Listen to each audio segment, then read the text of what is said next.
6 years ago, my co-founder and I decided to start a women's fashion magazine because honestly, I just wanted to see something that was beautiful and inspiring and fun, but it was actually good for women, and it was actually going to be good for me and good for my friends.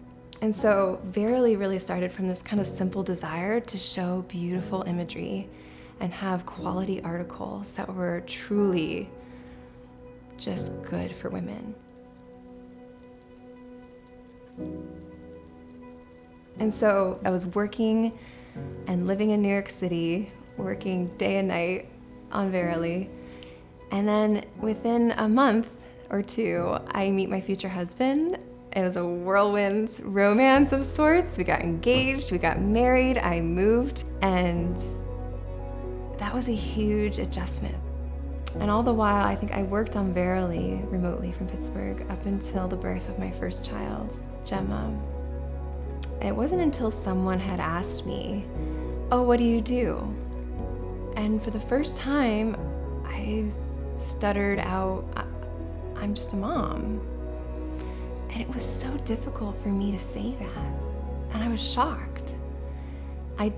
I hadn't realized how much my identity relied on working on Verily.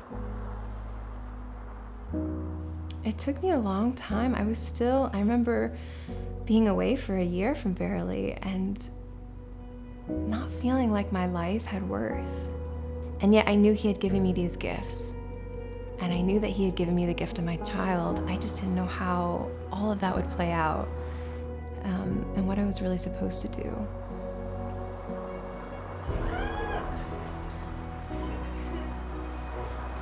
It's so funny that once I became a little more comfortable saying, "Yeah, I'm a mom. That's what I do right now."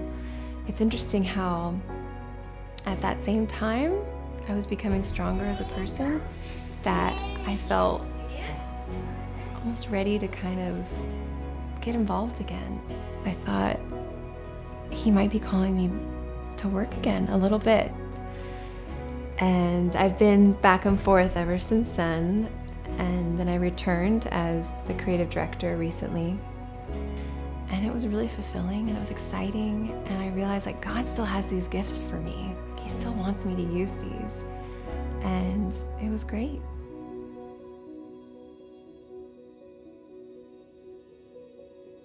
In recent news, the original team, including myself, are no longer a part of Verily.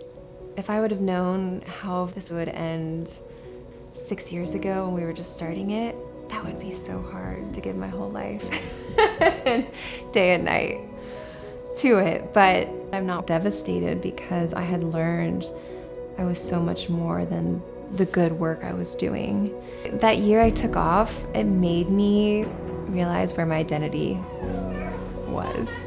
And it wasn't in this exciting work that I was doing. And so with that experience, I was able to more freely say, "Okay, Lord,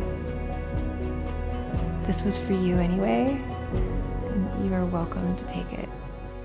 I'm just a mom again. And I'm learning to embrace that just a mom is I'm a mother doing, and not worrying about what is it that I have to do next in order to be worthwhile.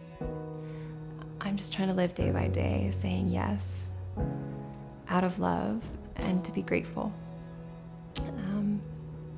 to embrace the transition and to embrace the unknown.